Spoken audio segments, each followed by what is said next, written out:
శ్రీమాత్రే నమ. జయ గురు దత్తాత్రేయ నమ. ఈ వీడియోలో మనం మార్చి 15 నుంచి 21వ తారీఖు మధ్యలో జరగబోయే వార ఫలాలు పరిశీలిద్దాం. మరి మేషరాశి వారికి ఈ వారం వార ఫలాలు పరిశీలించినప్పుడు 11వ స్థానంలోనే ప్రధానంగా 3 గ్రహాలు సంచరించడం జరుగుతుంది. అది రాష్ట్రాధిపతి కుజుడు లాభస్థాన సంచారం వల్ల మరి జాతకుడు రియల్ ఎస్టేట్ రంగంలో ఉన్న, పారిశ్రామిక రంగంలో ఉన్న, మీరు ఏ రంగంలో ఉన్నప్పటికీ కూడా దాంట్లో మీ యొక్క ఇంప్రూవ్మెంటు డెవలప్మెంటు విశేషంగా కనబడుతుంటుంది. అలాగే మీరు ఈ సమయంలో ఏదైనా కొత్తగా బిజినెస్ ప్రారంభించాలనుకున్నా, ఒక ఇండస్ట్రీ ప్రారంభించాలనుకున్నా, లేదా ఒక వెంచర్ వేయాలనుకున్నా ఇది మీకు చాలా అనుకూలమైనటువంటి సమయం. అదే కుజుడు రాహుగ్రహంతో కలిసి సంచరించడం కూడా జాతకుడికి పెద్ద పెద్ద పారిశ్రామికవేత్తలు కానీ, విదేశంలో ఉన్నటువంటి మీ బంధుమిత్రులు కానీ మీతో కలిసి పనిచేయడానికి ఉత్సాహం చూపిస్తుంటారు. మీకు మీ వ్యాపారానికి, మీ వ్యక్తిగత అభివృద్ధికి వారు ఎంతగానో మీకు సహకరించే అవకాశం ఉంటుంది. అలాగే ఇదే సమయంలో చాలా కాలంగా పెండింగ్లో ఉండిపోయినటువంటి పనులు, స్థిరాస్తి సంబంధించిన విషయాల్లో చాలా కాలంగా సెటిల్మెంట్ కాకుండా ఉన్నటువంటి విషయాలు ఈ సమయంలో ఏదో విధంగా సెటిల్మెంట్ అవ్వడం, గతంలో మీరు ఊహించిన దానికన్నా మీకు అధికంగానే లాభం రావడం జరుగుతూ ఉంటుంది. అలాగే కొంత ఆగిపోయినటువంటి ధనం చిట్ ఫండ్లో కానీ, ఇన్సూరెన్స్లో కానీ, ఎవరికన్నా రుణం ఇవ్వడం వల్ల కానీ, లేదంటే కొద్దిగా ప్రైజ్ మనీ లాంటిది కానీ, లేదంటే ఒక బ్లాక్ మనీ లాంటిది కానీ, వేరే విధంగా సెటిల్మెంట్ రూపంలో గాను, లేదంటే వేరే కార్యక్రమాల ద్వారా కూడా మీకు ఆదాయ వనరులు ఎక్కువగా వచ్చే అవకాశం ఉంది. అందులో కొంత బ్లాక్ మనీ లాంటిది కూడా ఉండే అవకాశం ఉంటుంది. ఇక బుధుడు తృతీయ షష్టాధిపతిగా వ్యాపార కారకుడైనటువంటి బుధుడు రాష్ట్రాధిపతితో కలిసి లాభస్థాన సంచారం, ఈ కారణం వల్ల కూడా మీకు కొన్ని కొత్త వ్యాపార అవకాశాలు వస్తాయి. ప్రస్తుతం ఉన్నటువంటి ఆదాయం పెంచుకునే మార్గం కూడా కనబడుతూ ఉంటుంది. అంటే ఓవరాల్గా 3 గ్రహాలు లాభస్థానంలో ఉంటూ ఇవన్నీ కూడా వ్యాపారానికి, ఇండస్ట్రీస్కి సంబంధించినవి, అలాగే విదేశీ సంస్థలకు సంబంధించినవి. కాబట్టి మీరు ఒకవేళ ఏదైనా విదేశీ సంస్థలో ఉద్యోగం కొరకు ప్రయత్నం చేస్తున్నా, సాఫ్ట్వేర్ రంగంలో ఉన్నా, అలాగే ఉద్యోగం మారాలనుకున్నా, ఉన్న ఉద్యోగం నుంచి ఇంప్రూవ్మెంట్ కావాలన్నా ఈ సమయం మీకు చాలా అనుకూలించే అవకాశం ఉన్నది. అయితే వ్యయ స్థానంలో శనిగ్రహ సంచారం, అది ప్రస్తుతం శని తన సొంత నక్షత్రమైనటువంటి ఉత్తరాభాద్ర నక్షత్రం మీద సంచరిస్తున్నాడు. అంటే చాని సొంత నక్షత్రం మీద సంచరించినప్పుడు ఖచ్చితంగా తన భావ ఫలితాలు, తన ఉన్న స్థాన ఫలితాలు పెర్ఫెక్ట్గా ఇవ్వడం జరుగుతుంటుంది. దశమ లాభాధిపతిగా వ్యయస్థాన సంచారం, అంటే దశమాధిపతి వ్యయస్థానం వృత్తిపరంగా పెట్టుబడి పెట్టడం కానీ, వృత్తిలో మార్పు కొరకు ప్రయత్నం చేయడం కానీ, ఉన్న ప్రాంతం నుంచి వేరొక ప్రాంతానికి మీ యొక్క వ్యాపారాన్ని విస్తరించడం కానీ, వేరే చోట పెట్టుబడి పెట్టడం కానీ జరిగే అవకాశం ఉంది. లేని పక్షంలో కొన్ని రోజుల పాటు మీరు వేరే దేశంలో, వేరే ప్రాంతంలో స్టే చేయడం, ఉన్న ప్రాంతానికి దూరంగా వ్యాపార వ్యవహారాలు నిర్వహించడంలో కొంత దూరంగా ఉండే విషయం కూడా ఈ వ్యయస్థానంలో ఉన్నటువంటి శని భగవానుడు మీకు కొంతవరకు అటువంటి అవకాశాన్ని కల్పిస్తాడు. సదుపాయాలు కొంతవరకు ఇబ్బందికరంగా ఉంటాయి. సమయానికి ఈ ఆహారపు ఇవి సమయానికి దొరకపోవడం, సరైనటువంటి వసతులు లేకపోవడం జరిగే అవకాశం ఉంటుంది. అయితే రవి పంచమాధిపతిగా రవి వ్యయస్థానంలో ఉండడం వల్ల ఈ సందర్భంలో మీరు మీ యొక్క సంతానాన్ని విదేశానికి పంపడం కానీ, వారికి ఏదన్నా వ్యాపారంలో చేర్చుకోవడం కానీ, వారిని చేర్చుకొని మీతో కలిసి వ్యాపారం ప్రారంభించడానికి కూడా ఇది చాలా వరకు సహకరిస్తుంది.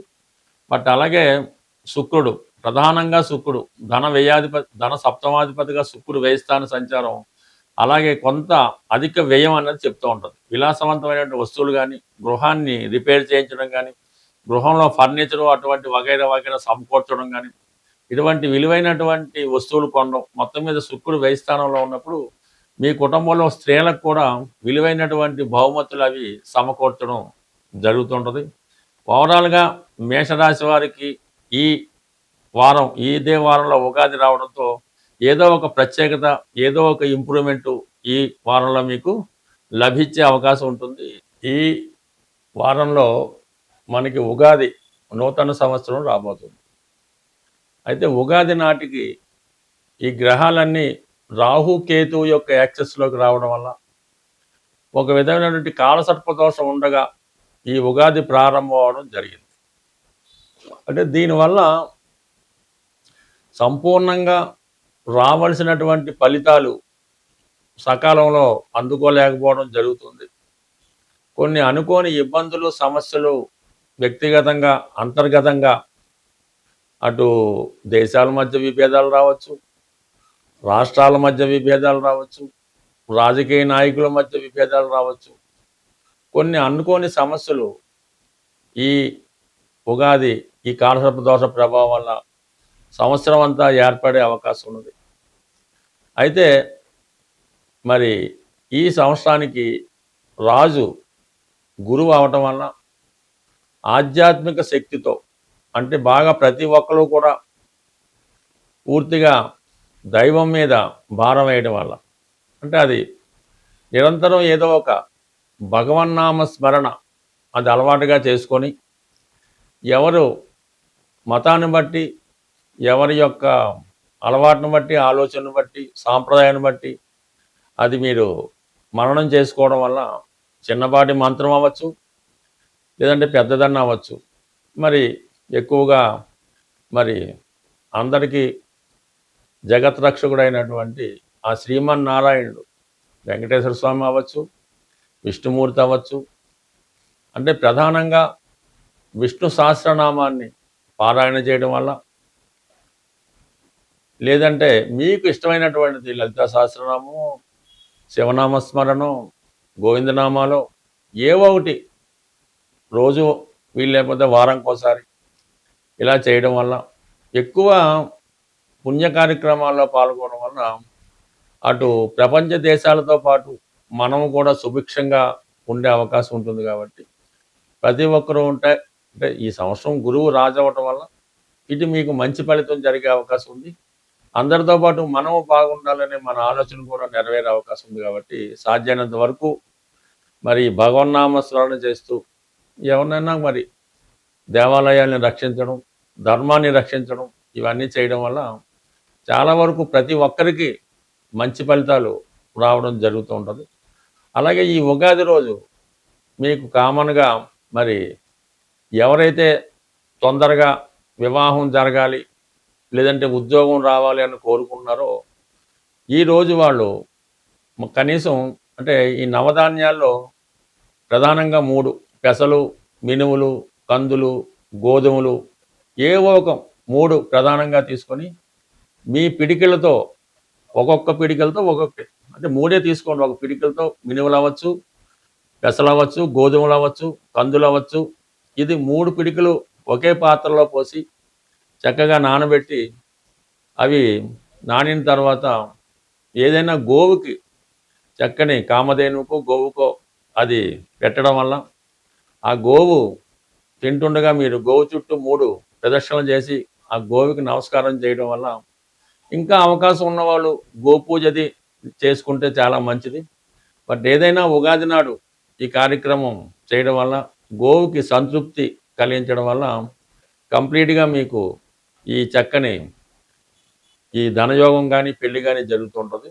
ఈ మధ్యకాలంలో బాగా సక్సెస్ఫుల్ రెమెడీ ఏంటంటే, ఈ బంగారు, సిల్వర్ అమ్మే షాపుల్లో ఆవు దూడతో చేసినటువంటి, అంటే ఆవు దూడ వెండితో చేసినటువంటి చిన్న ప్రతిమ, ఒక 3 గ్రాములు 5 గ్రాములు అయినా పర్లేదు, అవి రెడీమేడ్గా దొరుకుతున్నాయి. అవి మీ వ్యాపార సంస్థలో మీ క్యాష్ బాక్స్లో అన్నా వేసుకోండి, మీ పాకెట్లో అన్నా పెట్టుకోండి, వీలైతే మీ పర్సులో అన్నా పెట్టుకోండి, మీ క్యాష్ బీరువాలో అన్నా పెట్టుకోండి. దాన్ని పెట్టుకొని మర్చిపోండి, నిరంతరం ధనం మీకు అందులో పెరుగుతూనే ఉంటుంది. ఈ వెండితో చేసినటువంటి ఆవు దూడ బొమ్మ మీ క్యాష్ బాక్స్లో పెట్టుకున్నా, మీ దగ్గర ఉంచుకున్నా, మీకు ధనానికి లోటు రాకుండా 100% పనిచేస్తుంది. చిన్న పరిహారం గొప్ప మార్పును తీసుకొస్తుంది. స్వస్తి.